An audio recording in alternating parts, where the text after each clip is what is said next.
পথচারীকে বাঁচাতে গিয়ে নিজেই কফিনবন্দি হয়ে বাড়ি ফিরলেন নদিয়ার কৃষ্ণগঞ্জের এক সৈনিক।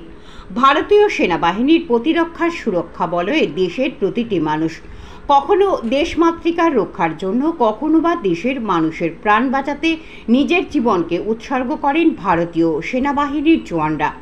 তেমনই এক ঘটনা ঘটল রাজস্থানী সেনাবাহিনীতে কর্মরত নদিয়ার কৃষ্ণগঞ্জের চৌগাছা অরুণ কুমার মল্লিকের সাথে। প্রত্যক্ষদর্শী সূত্রে জানা গেছে, ট্রেনিং করতে মহারাষ্ট্রের দিকে যাচ্ছিলেন সেনাবাহিনীর কর্মী ভর্তি গাড়ি। সামনেই এক পথচারী ও লরি চলে আসলে ড্রাইভার গাড়ি এবং পথচারীকে বাঁচাবার জন্য সজোরে ব্রেক কষে। গাড়ির ড্রাইভার নিয়ন্ত্রণ হারিয়ে ফেললে সেনাবাহিনীর জওয়ানদের গাড়িটি উল্টে যায়। গাড়িতে থাকা সমস্ত সেনাবাহিনী আহত হন এবং হাসপাতালে ভর্তি হন।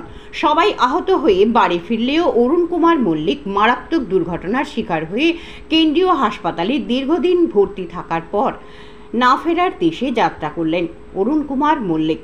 চৌগাছার নিজের বাড়িতে কফিনবন্দির দেহ ফিরতেই পরিবারের সদস্যরা কান্নায় ভেঙে পড়েন।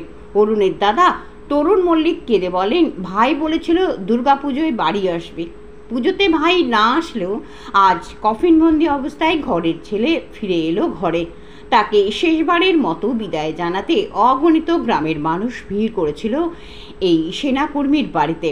পড়াশোনা ও খেলাধুলাতে যেমন তুখর ছিল অরুণ, তেমনই দেশের দায়িত্ব নিজের কাঁধে তুলে নিয়ে এলাকার নামকে করেছিল গৌরবান্বিত। একান্নবর্তী পরিবারের চিরকালের জন্য নিদ্রামগ্ন হলেও সকলের প্রিয় অরুণ। অরুণকে দেখে স্থানীয় বাসিন্দারা কান্নায় ভেঙে পড়লেন। পরিবারে নেমেছে শোকের ছায়া। বাকরুদ্ধ স্ত্রী রিঙ্কি মল্লিক। আরও বিস্তারিত জানতে চোখ রাখুন আমার বাংলার পর্দায়। মাস আগে ভাই এসেছিল, ভাই বললো দাদা পুজোতে হয়তো আসবো ছুটি পেলে। তা সে পুজোতে আসতে পারলো না, পুজোর পরপরই তার বিশাল অ্যাক্সিডেন্ট ঘটে যায়। তাও আর আসতে পারিনি, এই আজকে আসলো কফিনবন্দিতে। আর কি বলবো, দুঃখের বিষয়। আমার ভাইয়ের 2 মেয়ে, ঠিক আছে, আমরা খুবই দুঃখিত। ঠিক আছে, আমার ভাই বোন সব ভেঙে পড়েছে, ঠিক আছে, সব অজ্ঞান হয়ে যাচ্ছে, জল দিচ্ছে সবাই। কি আর বলবো বলেন, ভাই তো আর ফিরবে না, এই শেষ। আপনার নাম? আমার নাম তরুণ মল্লিক। কোন নম্বর ভাই ছিল? আমার ওটা ছোট ভাই, আমি মেজো। আমার বড় দাদা আছে ভিড়ের মধ্যে, ওখানে গেছে। আমি মেজো ভাই। 3 ভাই, আমরা 3 ভাই।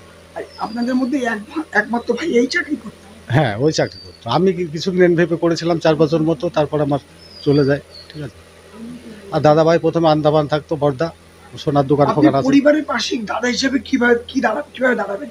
আমি দেখবো, এখন ভাই তো চলে গেল, তার মেয়ে ফেয়ে 2টো মেয়ে, আমরা যতটা পারি চেষ্টা করবো, যতটা সাধ্য দেখার দেখবো, ঠিক আছে। কিন্তু আমাদের ফ্যামিলিতে কোনো প্রতিদ্বন্দ্বিতা জীবনে নেই, আর আশা করি আর থাকবোও না।